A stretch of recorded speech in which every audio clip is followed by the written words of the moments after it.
fellow leader's issues. Out of all the things he had to worry about on a daily basis, Thorax never that thought one of the longer myths running in Ponyville would have been an issue. It turned out that Ocellus rode a train all the way there just to meet up with her 5 friends from her first school term. It caused the hive to go on full alert until one of Spike's squirrels appeared, during him looking over the maps. Wade surged through him whilst he flew straight to the equipped populated area. Luckily for him, Spike had included her current location. Thorax expressed his sheer disappointment until Twilight stepped in with a solution to this incident.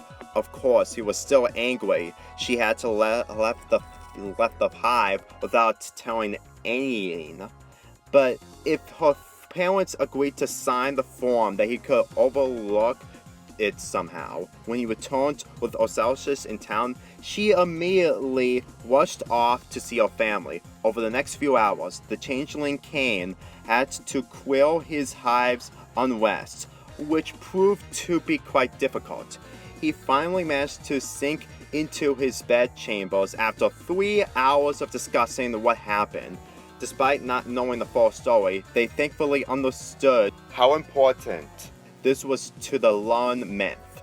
But the next time she returns for a break or something, he will confide her only to the move inner sculpture of the home. Her hidden departure couldn't go fully unpunished after all, as Felix reminded him 2 hours prior. Even though I've been king for nearly 2 years, Thorax thought to himself, these means never get any easier, especially with other rulers. Good thing I have Felix to deal with the more military things, so I can focus on our political standing. Ember always made it look so easy when I just started attending those meetings, but she, mentally exhausted, the changeling sank deeply into his pillow, which he had received from Sunburst during his first hearthwarming. It had every item he had been able to take with him in that bedroom. They adored several elevated shelves on the walls, each being made out of the hive's natural stone. If asked to choose his favorite, then that would have been a picture that was taken back when he was accepted. Spike's friendship had started it all, even going so far as if to have risked his own reputation for the once only drone. No matter his current status, he considered his pony plus 2 close dragon allies one of the greatest things in his life. If anyone asked Thorax who his best friend was, then he would have to say everyone.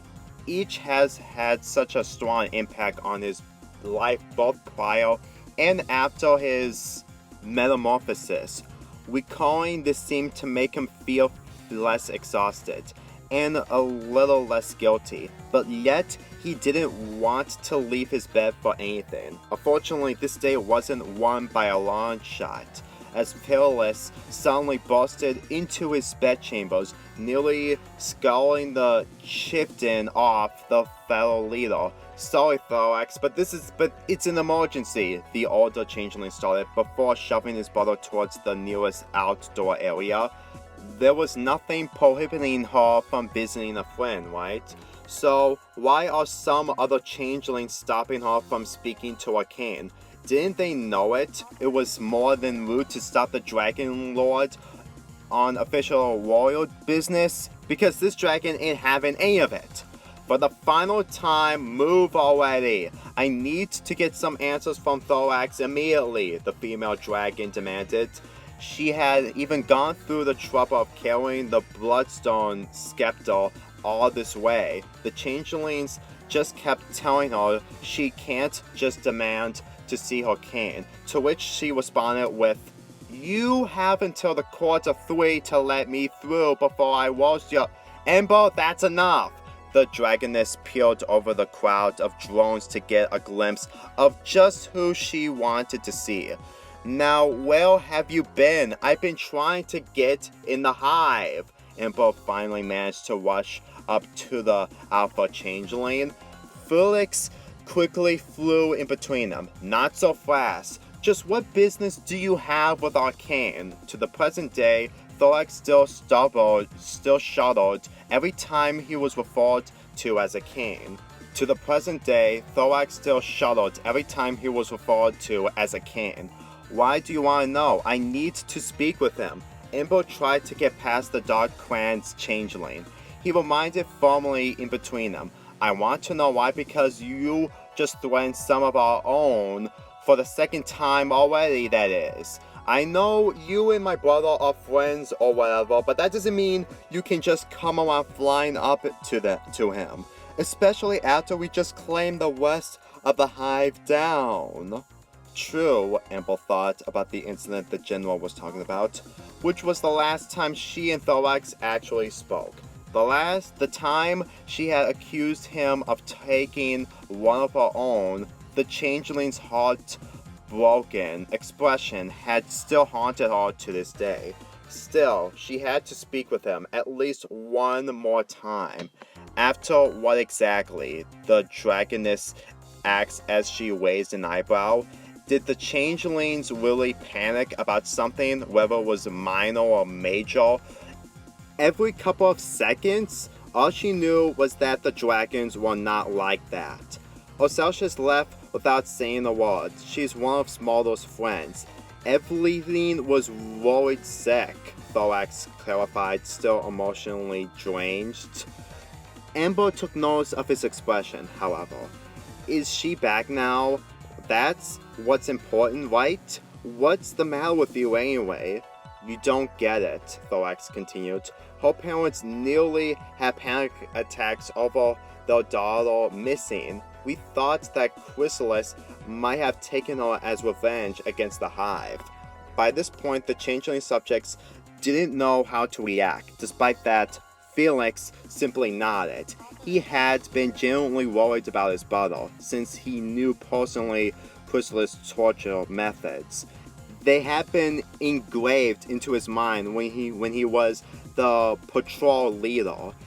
Did she say why she left? Because Smolder coincidentally did the same thing. Plus, she said it was, what was it? Something about a tree. Ember tapped her chin with a claw. Yeah, a tree, a living tree. Yeah, it was something about the Tree of Harmony, something that the elements of harmony came from. It somehow connected those six in their dreams or something like that, Thorax explained as he tried not to have a panic attack himself. Seeing as his brother is trying to keep himself calm, the older warrior changeling chimes in. Apparently, the tree saved Ocellus and her friends when a rogue student tried draining the Crustian's magic. They would have been banished to another dimension if not for it. I guess that's why they wanted to save it so badly, Ember said. Smolder told me that it was destroyed and they had to save it somehow. Really does sound like an emergency, but it's weird to say the least. Ember then looked at Thorax again, who was now averting his gaze to hide his sullen expression. What? Was it something I said? Look, Felix said as he flew close to Ember before whispering, my brother still isn't the best at dealing with stress. Everyone else is panicking doesn't help either. So how about we move this inside the hive? Fine with me, the blue dragoness said as she followed the other changelings inside the hive. They flew down the length of several hallways, passing by many changelings who have never seen a dragoness up close before. Ember was genuinely surprised by how many twists and turns made up the hive's inner wall gates. If she had not been led by her friend's brother, then she would have gotten lost. Not that she admitted it anyway. As they navigated, however, Ember continued to observe Thorax's oppression as well as his actions. Was there something else wrong other than the fact that Ocellus ran off? Why did he look so guilty? he was only trying to do what a good leader was expected to do, right? Maybe it was because of how I treated him the last time we talked, Ember thought to herself. Once they finally entered the throne room of the hive, she had to shield herself with a claw as the sunlight harshly entered her scarlet eyes. After her eyes finally settled, she saw many plants and mostly vines that decorate the sunlit room, specifically the tree-like throne that stood in the open center. Ember turned to the Changeling King. How can you tell me what's wrong, other than the fact that both of our students ran off to save a tree? Ember patiently waited for the Changeling's explanation. Felix was about to answer the question for his brother, but he was stopped as soon as Thorax regained his fixed posture. Well, then I confronted Ocellus at the tree's old cave. I never been so angry. She turned into a rock out of surprise when I yelled her name. We both know how sensitive my brother can be, Dragon Lord Ember. Plus, Thorax still hasn't had the time to properly rest. This all happened in just a few hours for us, Felix added. Ember was still perplexed by the Changeling King's reply. However, she remembered how his assertiveness has been improving ever since she gave him advice. Why was he suddenly regretting it? And why now? But seriously, that's what he's upset about? Why? Look, dragons may not care about your kids as much as we do, but I thought Ocellus could have been in serious danger, Thorax suddenly snapped. I lashed out at her when she made such a mistake by not telling anyone where she was going. The entire hive took 3 whole hours just to calm down after she returned with a permission slip. Unlike you, Ember, I can't just order Eveline to settle down. I have to literally talk one-on-one with each of them. A hush fell over the entire room once he finished. The Changeling covered his mouth, shocked his own words. I'm sorry, I didn't mean. Tears started to spill from the Changeling's dark magenta eyes as soon as they started to form. I think I should leave you two at it, Felix said, only a nod from the dragoness. And with that, he left the two to continue. You know, I didn't mean it like that, the dragoness said as soon as her own shock faded away, which immediately took quite a while. Thorax alerted his tearly gaze and spoke again, just audible enough to hear.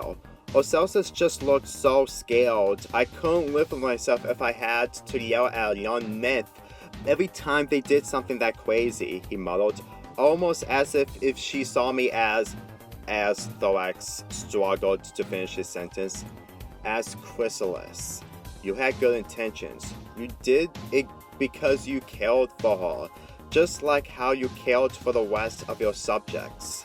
Ember put a claw on his shoulder as she wiped the now steamy tears from the Changeling's face. Besides, if there's anyone here who's supposed to feel guilty, it was Amber's turn to alert her gaze as she finished her sentence. It's me. What do you mean? You know what I mean. Ember was trying her hardest not to yell. I went as too far as to accuse you of stealing Smolder. I was an idiot. She didn't sign again. I was being a bad friend, and she struggled to say the word she was aiming for. Dragons weren't supposed to verbal apologies, so it took them a while to pronounce the S word. But after a minute of two of sputtering and struggling, she finally uttered, I'm sorry. After sniffling a few times and wiping the remainder of his tears once Ember had finished speaking, it was Thorax's turn to reassure his friend with a smile on his face. I've already forgiven you for that. You have? She gazed at him. But why? You're still my friend, and you know that, Thorax said simply. Heck, even if the war had started, I would have still forgiven you. Ember smiled to return, though after a moment the Changeling added, I just hope Ocellus could forgive me. Why wouldn't she? She knows you are just worried about her and that you cared deeply for her. Just what if I hadn't listened to our friends about the whole tree thing? What would they have done without Ocellus? He asked. That doesn't matter. What matters is you're still a healer and you did nothing wrong. And you should never feel ashamed for looking after your subjects and their safety. Thorax smiled one last time at the dragon. Thank you. I guess I should go then. Ember started to make her way outside the hive. Then Thorax stopped her by putting a foreleg on her shoulder. She knew what else he wanted. You want a hug, don't you? The changeling nodded. The dragon sighed in nonsense. Alright then, she said as she hesitantly put her arms out, only for Thorax to tightly wrap her into his embrace without warning. She did not withdraw from this. However, as soon as Ember made his way back to the Dragonlands, there was one thing left that Thorax wanted to do. Ocellus had finished about half of her bulk when he had heard Thorax talking with her parents from her room. As soon as the myth heard her king's hoofsteps, she braced herself for more berating from him. She knew he had every right to be upset about her earlier disappearance, and she still didn't understand why her parents weren't mad at all. Still, she greeted him bated breath once he came in. Oh, hey Thorax, is there, something I can help you with? The icy blue changeling asked, bashfully brushing the hoof against the stone floor. The last thing she expected him to do was to immediately hug his student out of nowhere. Once she heard him sobbing softly, her fear, which had later turned into befuddlement, now melted into concern. Are you alright? What? Thorax only withdrew his embrace for a moment to gaze at the myth. Once again, tearly-eyed and answered, just because. As soon as she heard the answer, she smiled and returned his hug.